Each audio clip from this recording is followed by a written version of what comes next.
Hey, what's up? I'm Kirk of Effectatron, and I'm going to show you how to make this cool curling effect here where everything just curls and has kind of a nice offset. And it's just going to loop and go ping pong back and forth and just have this nice, cool aesthetic to it. So we'll show you how to do that really quick, how to roll things up and unroll things very quickly and easily, and then just kind of how to orient it around. Pretty easy peasy, and some cool tricks with Olympics and stuff like that as well. I do want to say that enrollment is now open for the Mind in Motion workshop at the time of this video's release. The next section will start February 6th. So if you want the premium one, be sure to sign up before then. If you want the basic tier, you can sign up at any time.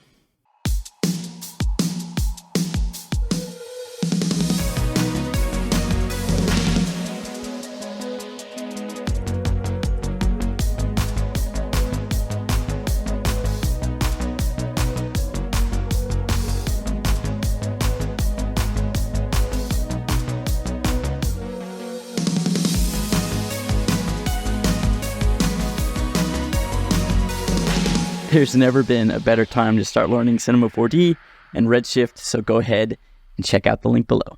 Hope to see you soon. I think you'd really enjoy that class and that workshop, so I hope to see you there.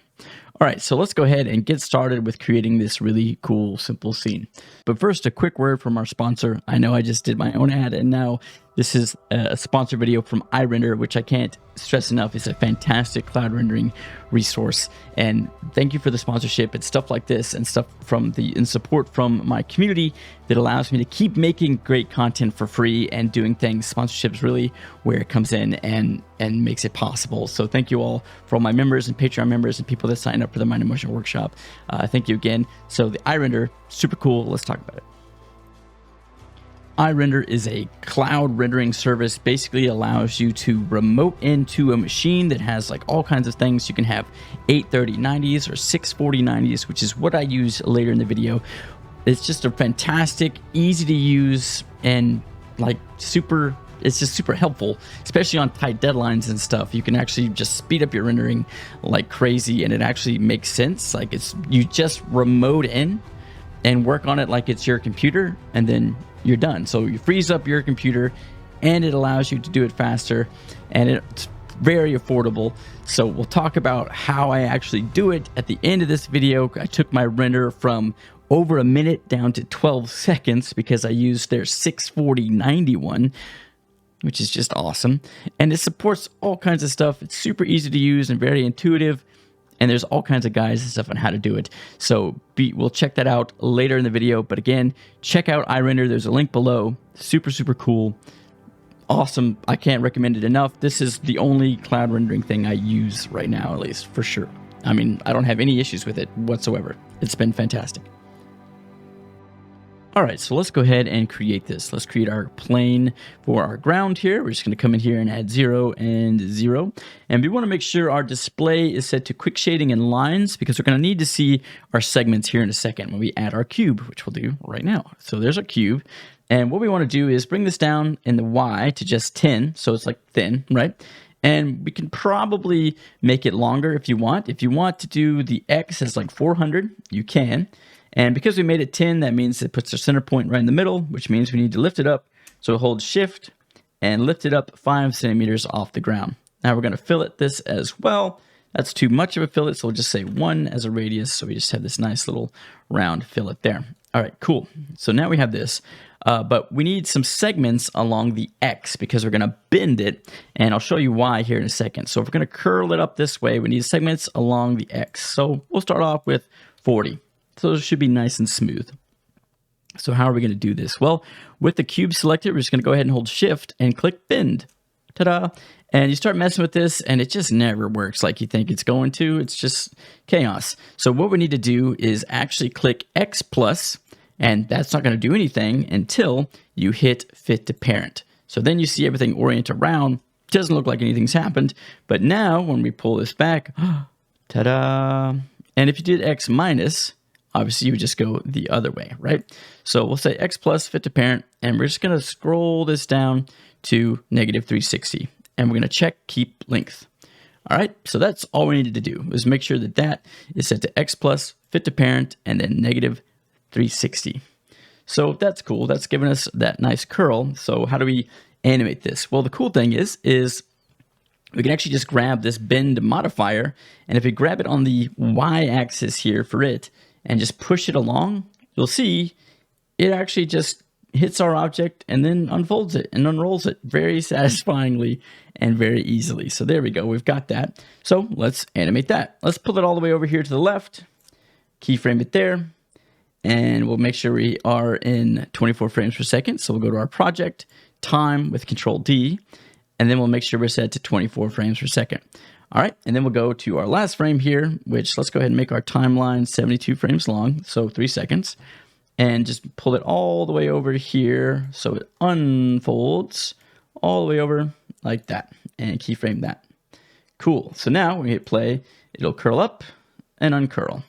Now, you can see these little dots, and these are the interpolation of like how it's going. So everything by default has an ease in and out. So in order to change that, we actually want that to be linear because we're going to make this ping pong. So we don't want it to have these like weird gaps where it's like faster than slower and then faster than slower. We just want it to be the same speed all the way across. So we're going to go to Window, F curve. And with that and our bend selected, it's going to select our bend, and we're going to go ahead and click this button right here, which is linear. And if you need to, if you make this window this size and hit H, it's going to frame everything up, and you can click and select it all and make sure that it's all set to linear if you need to. By default, it all looks like this. So it has these curves and things in it, but we want it to be linear, so we want it to be like that. So now these dots, as you can see, are exactly the same space apart all the way across. So now it's going to go curl, uncurl, and it's just going to be the same speed the whole way. So let me explain why we needed to add those segments in there. I mentioned that earlier. What we can do is basically just lower this down to about 5 segments, and when we hit play on this, you'll see ting, ting, ting, ting, ting, ting. It's kind of a really cool, satisfying effect. Like it's almost like gears or metal. But that's why we want more segments, is because if we want it to actually look like it's curling, you're going to need the geometry there. So the more segments it is, the smoother it gets. So we'll say 40, and we have this nice smooth curl. Whereas if we had like 6 or 5 or whatever, it's a lot more clunkier and looks more like a hexagon and octagon. So that's why we added all those segments. But that is kind of a cool effect to keep in mind. And I might make a version of that and keep it like that. So we're going to hold Control and copy that and turn it off for right now. And we'll deal with that later. Okay, but for now, let's go ahead and do 40 for the segments in the X. There we go. So now what I want to do is use the power of Alembics and the cool features it has to actually make this like super simple to create a full like big animation of. So let's go ahead and right click and say bake as Alembic. It's going to ask you where to save it. Normally I've already done it once, but you just tell it where to go. And boom, it does it like really fast. So now we can come in here and take this cube and turn it off. I'm holding Alt and double clicking to turn this off. Then I like to double check and just click and drag and make sure all those are off. So all we have left is this cube. This is all we can see in our scene, the cube and the plane. So the way that this Alembic works, you can see it has this little A, is it's basically like a baked in animation of a mesh. So we have a keyframed mesh. We can't come in here and adjust the length of the cube or the segments or anything anymore, but we do have the curl built right in. Nice. Now, the other cool thing we can do is let's go ahead and set this down here. If you click our Alembic, we see we have like under the Objects tab, we have animation settings, and we can actually set this to ping pong. And if you ping pong it, that means it's going to play forward and then play backward. Loop is going to play forward and then start over and play forward and then start over. Ping pong goes forward and then backward, right? So if we do that, we're going to need 72 frames for it to go forward and then 72 frames for it to go backwards. So we need to come in here, click down here in your timeline, and hit ×2, just *2, and that's going to give us 144 frames.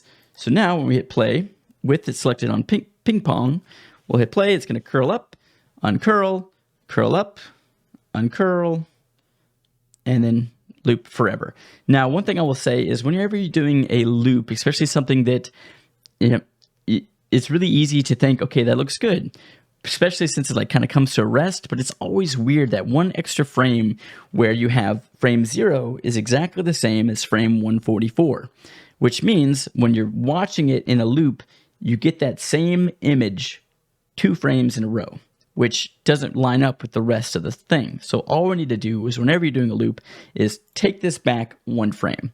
So now when we get down here to the end, it's going to look smoother and it doesn't have that hiccup that it had before. So we have this nice smooth frame. Very cool. Now let's go ahead and grab this, throw it into Cloner, hold Alt, throw it into Cloner. And rather than a grid, we're going to do linear. And the reason we're going to do linear is because I think it's just an easy way to control it in an easy to understand way. So we're going to go ahead and say 0 in the Y because we don't want it to go up. We want it to go out. So we're going to say in the Z 200 because that's how wide it is. And now we can say multi-instance because that's going to give us the fastest render time. And we're going to go ahead and click this up. So we'll say like 10. So now when we hit play, they're all going to curl up and curl down. That's cool, but let's say I want them to offset and, start at different points. Well, how do I do that? Well, that's another cool feature of the Alembic cube. So let's just hold Control, click and drag, and that creates a new cube. And with this one, we're going to offset this at -8 frames. So that means it's going to be 8 frames into the animation at the start of it. So now when we hit play, you'll see we have 2 different things going at the same time. Very, very satisfying. That's cool. We can stop there, or we can keep going and go further and go in here and say -8 frames. So it's going to go -16 frames. And now we have 3 different starting points. Right? And we could go one further. Why not? And again, -8. You just want to do the same amount each time. And we'll go one more and we'll do another -8. Let's keep going until we have it go all the way back to the back. So we're going to have Control, click, drag, -6, -4, sorry, -8. Oh, gosh. And then we're going to Control, click, drag. That one again. Oops. Struggling to click. -8. Control, click, drag. Click in here. -8. And then one more.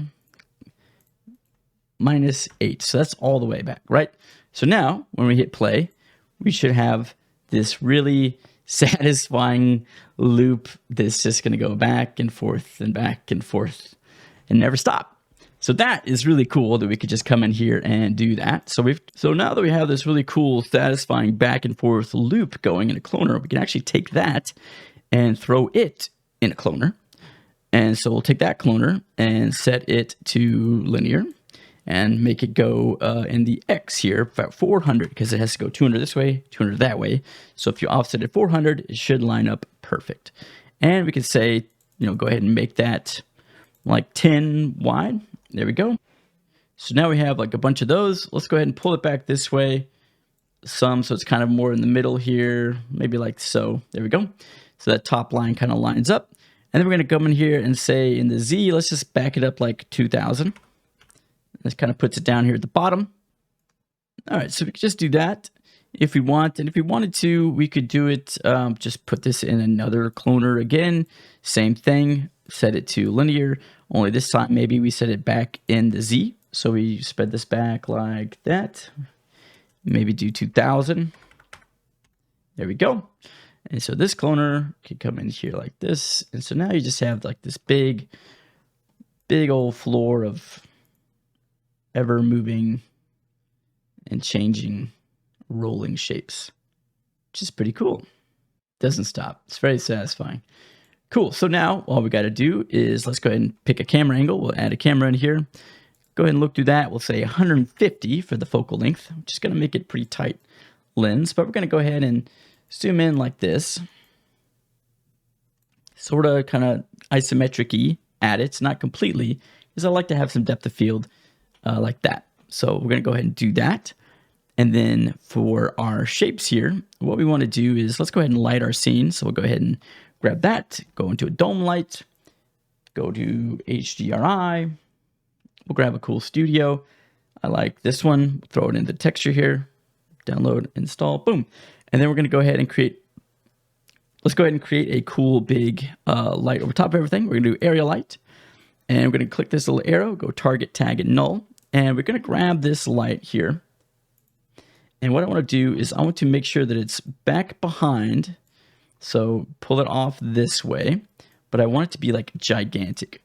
Like I want it to be as big as my whole scene, like that. And pull it up. There we go. So that's what I want. And then I want this to be pretty low because it's huge. And then on top of that, I want to take my spread all the way down. So right now, if we were to look at this, it's just probably going to blow it out and just be a really sharp, hard light, basically like an infinite light or a spotlight. So we have these nice sharp shadows here. Now what I want to do is actually soften that up a bit and add a gobo to this. So inside of here, we can just type in gobo and go to media. And you see, Maxon's actually added a bunch of nice gobos in here of leaves and stuff. Now, we don't want it to look like leaves, but we can kind of fudge it and make it look like what we want. So we'll grab this one down here. It's just kind of some leaves like this one. It's got kind of some big gaps. We're going to grab that and just drag and drop that in here. And then, boom, we instantly have this nice dynamic gobo look. We can play around with this. We can say like 4,000 by 4,000, see if that kind of tightens up what we're looking at here. And then we can start dialing back this spread. And we don't have to do much, like 0.002 gives you some nice softer shadows. So you can play around with different gobos and do ones that have more shadowy spots, more gaps in between. Just kind of get one that you like, that kind of looks a little different. Let's go ahead and grab like this one, throw it in there. That's too much, right? So let's go back to our original one that we had.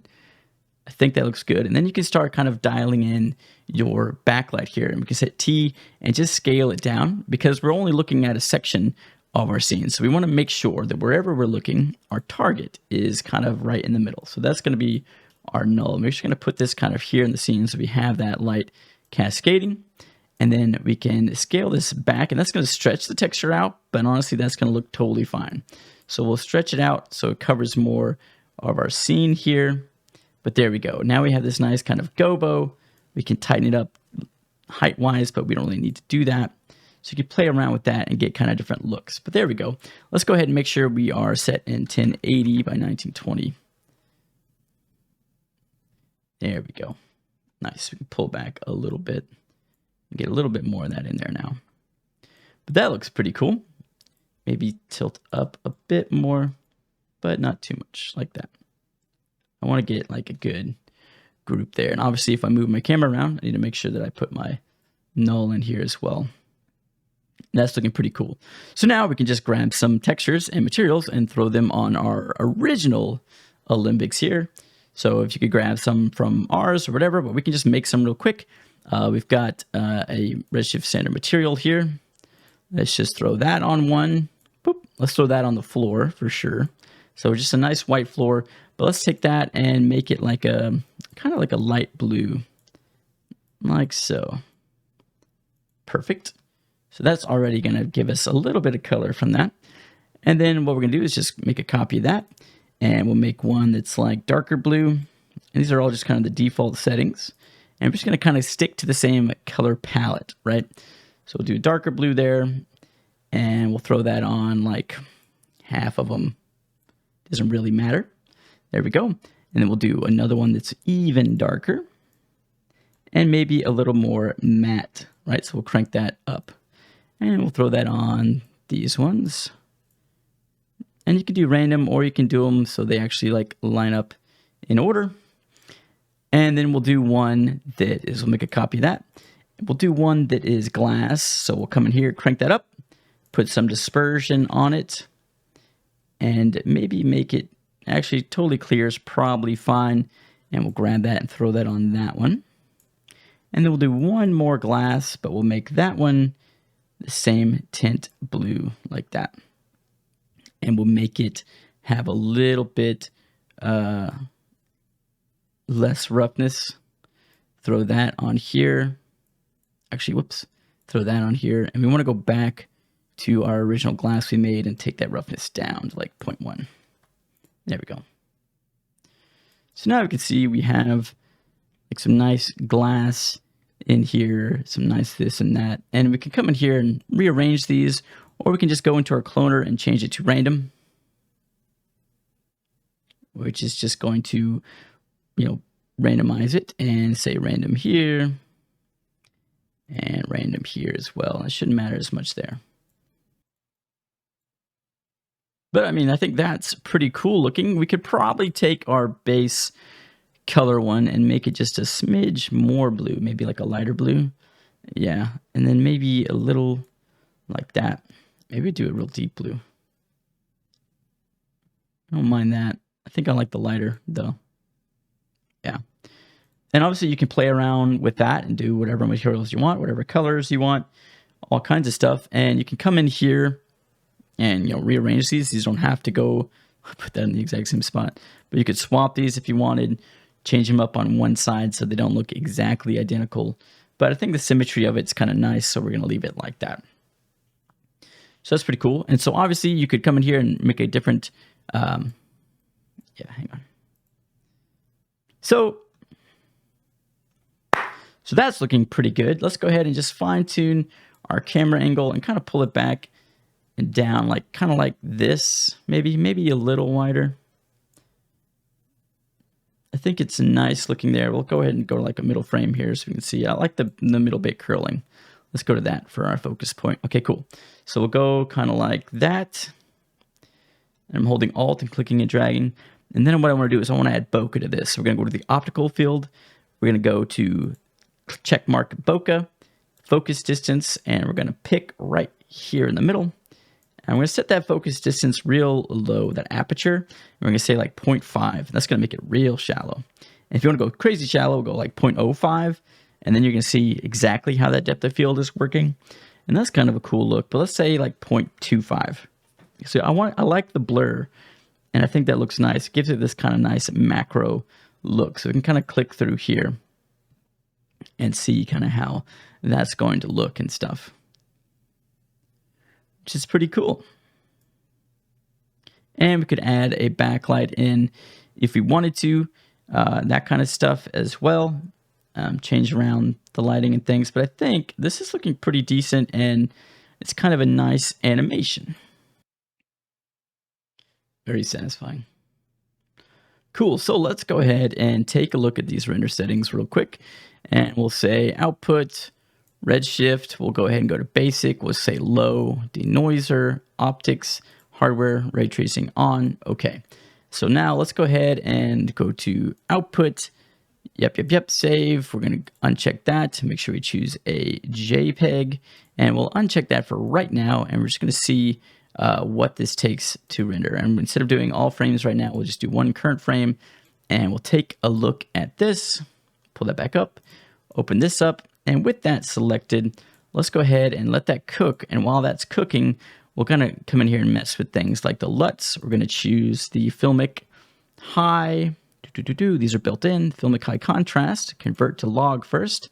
And you can see that just kind of adds a little S-curve to it. I like to do it like 0.5-ish. And then come into our color controls, and this is where I do add a little S-curve to it. Pull the darks down, pull the lights up. It's just gonna make it look a little cleaner and crisper. And then sometimes I come in here to the bloom, turn that on, and we'll look at this scene, and we'll see if just adding a little bit of bloom helps brighten that up. I'll turn the softness down, and you can see that intensity of that. I think just a smidge of that does make those highlights pop just a bit more.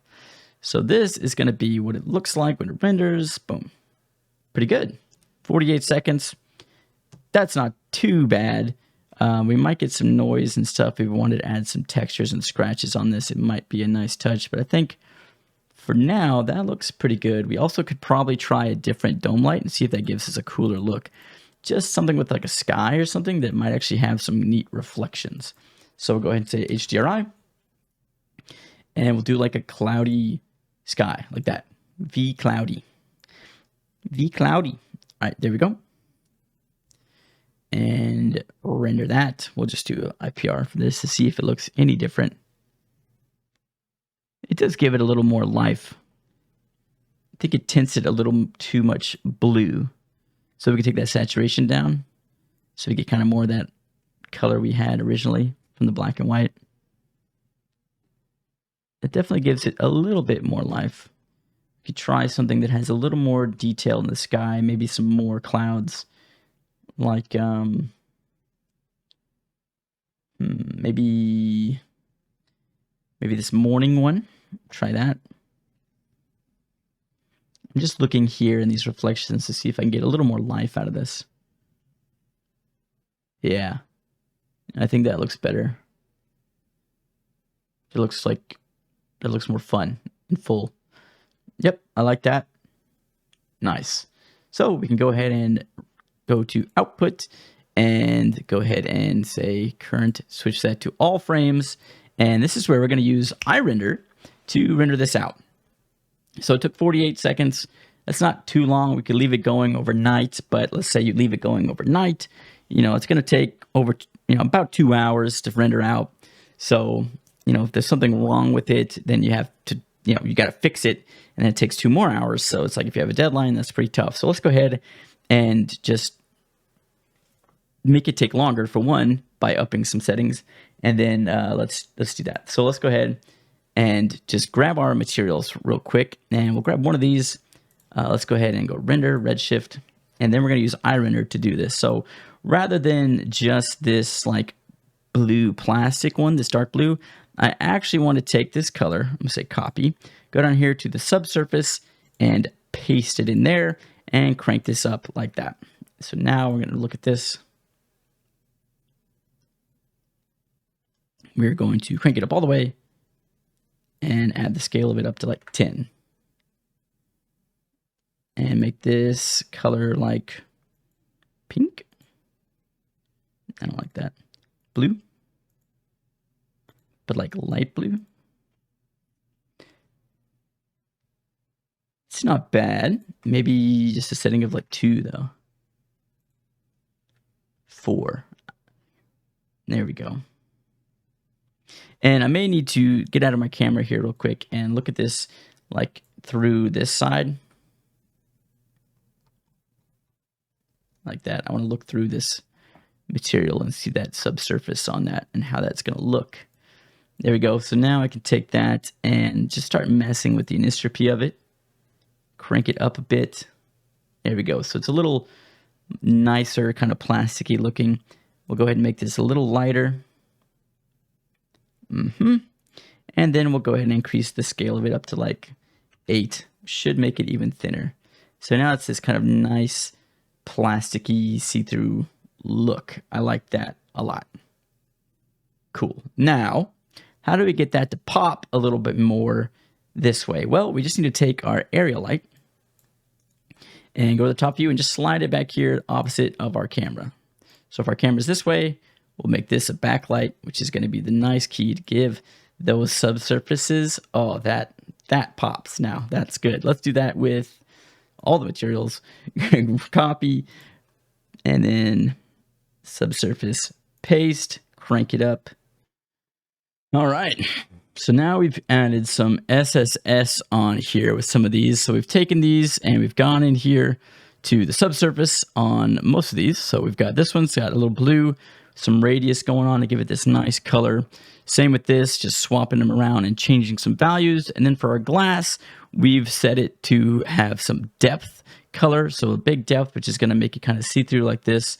And we've taken our area light and rotated it back behind it, opposite the camera, because that's what's going to make these SSS materials really pop. And that just takes it to the next level.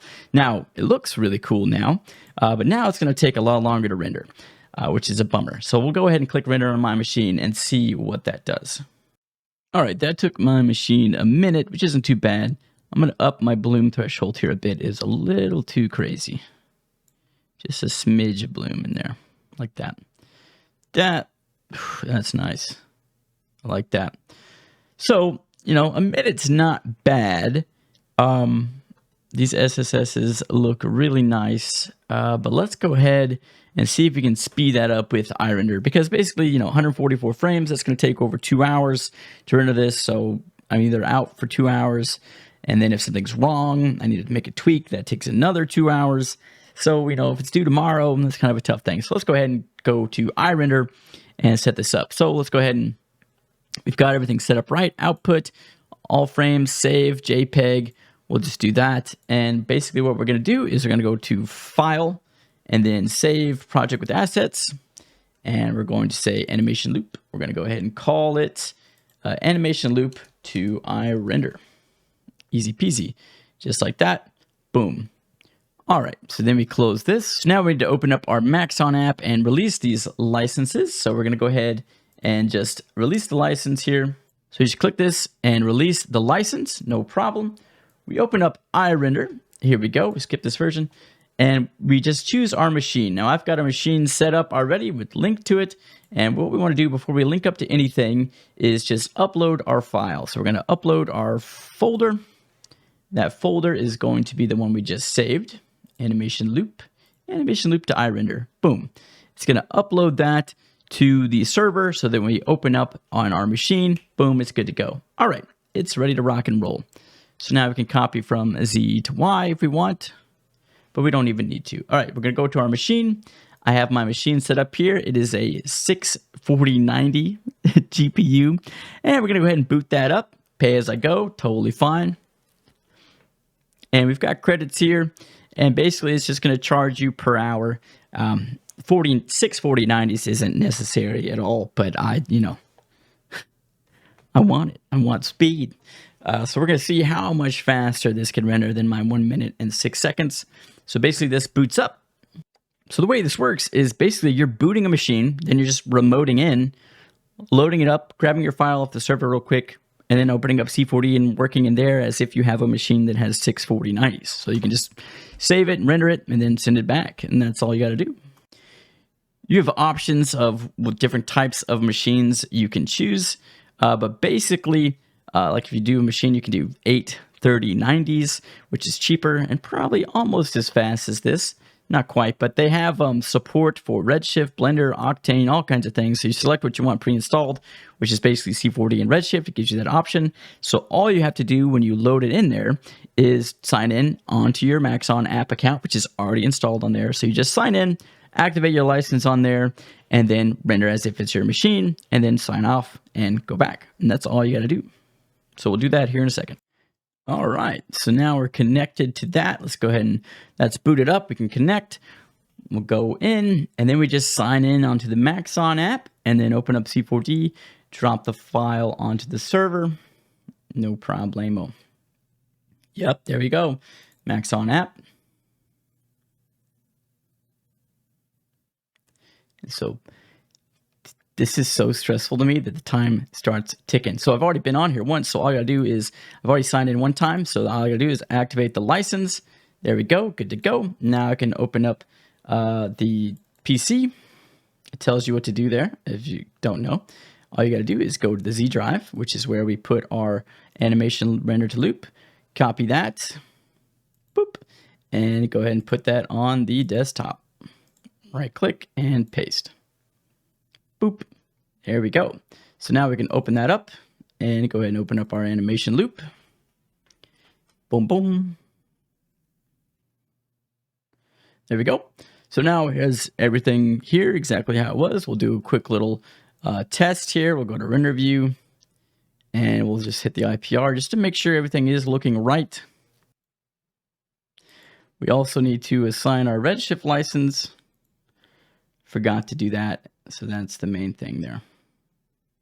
On my page, make sure you do this stuff beforehand so you don't waste money like I'm doing right now. Okay, that's released. Now I can come in here and assign. There we go. Now we can open that up and it'll actually work. Now that I actually have a Redshift license assigned, I forgot to do that. Don't make the same mistake I did. It's literally time is money. So the way these points work is basically a point's $1. It's not too bad. Cool, so we've got this open up. Let's go to edit, preferences, make sure we go to render view, Redshift render, and we have that Threadripper off. Okay, cool. And everything's looking good. Let's just go ahead and do a quick IPR render to make sure everything does look right. We will be using all 6 of those 4090s. Beep, beep, beep, beep, processing textures for the first time, and then boom. Oh my God, it's so fast. It makes me sick.